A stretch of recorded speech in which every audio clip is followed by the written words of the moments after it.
कर भला तो हो भला।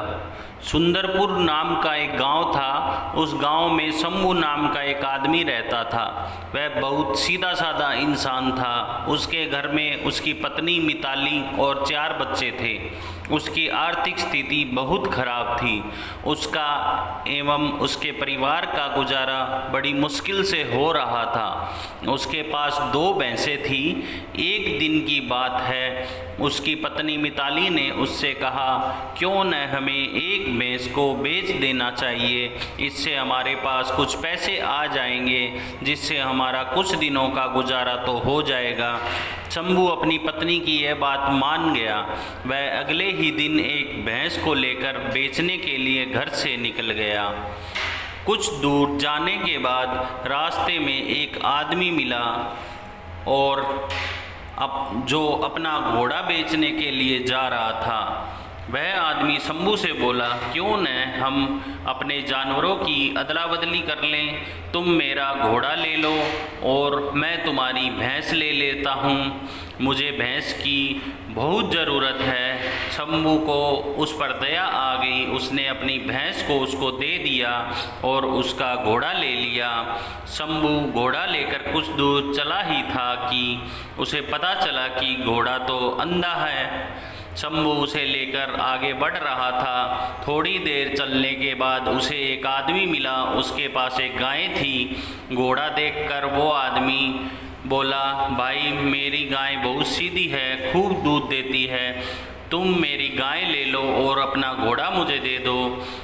मुझे घोड़े की बहुत ज़रूरत है। शंभू को उस पर फिर से दया आ गई और उसने अपना घोड़ा उसे दे दिया और उसकी गाय ले ली। कुछ दूर चलने के बाद उसे पता चला यह गाय तो लंगड़ी है, लेकिन वह उसे भी लेकर चल पड़ा। थोड़ी दूर चलने के बाद उसे एक और आदमी मिला। उसके पास बकरी थी।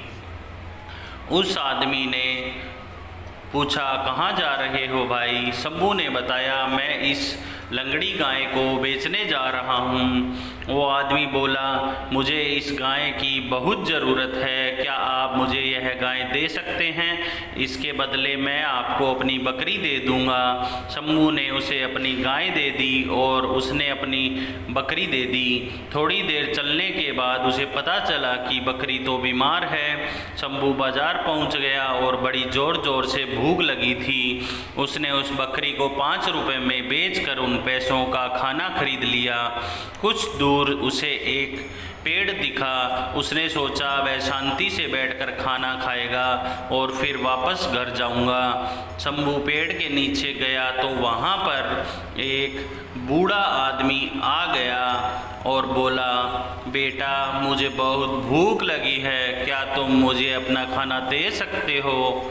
उस बूढ़े आदमी को देखकर शंभू को उस पर दया आ गई और उसने अपना सारा खाना उसको दे दिया और खुद कुछ भी बिना खाए खाली पेट घर को लौट गया। शंभू को देखकर उसकी पत्नी मिताली बोली, बेच आए भैंस, कितने पैसे मिले?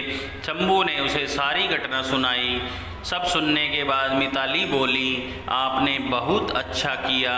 आप अपने हाथ मुंह धो लो, मैं आपके लिए खाना लगाती हूँ। खाना खाकर आप सो जाना, आप बहुत थक गए हैं। खाना खाकर सब आराम से सो गए। अगले दिन जब शंभू ने अपना दरवाज़ा खोला तो वो हैरान रह गया।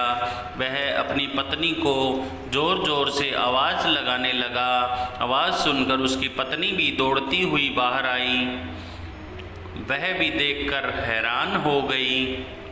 उसके दरवाजे पर वह सारे जानवर खड़े थे जो कल शंभू को रास्ते में मिले थे। सभी जानवर सही सलामत थे। उन दोनों को यह देखकर कुछ भी समझ नहीं आ रहा था कि ऐसा कैसे हुआ। अच्छाई के कारण शंभू की ज़िंदगी कुछ पलों में बदल गई थी। अच्छाई और सब्र के कारण उसके घर में बरकत होने लगी। भगवान ने उसकी अच्छाई को सूद समेत उसे वापस कर दिया था। दोस्तों, हमें इस कहानी से यही सीख मिलती है कि हमेशा अच्छा करना चाहिए, तभी हम सभी के साथ भी अच्छा होगा। मतलब कर भला तो हो भला। ऐसी ही रोचक कहानियाँ हम आगे आपके लिए लाते रहेंगे। प्लीज़ आप हमारे चैनल को लाइक करें, शेयर करें और सब्सक्राइब करें। आपका बहुत बहुत धन्यवाद।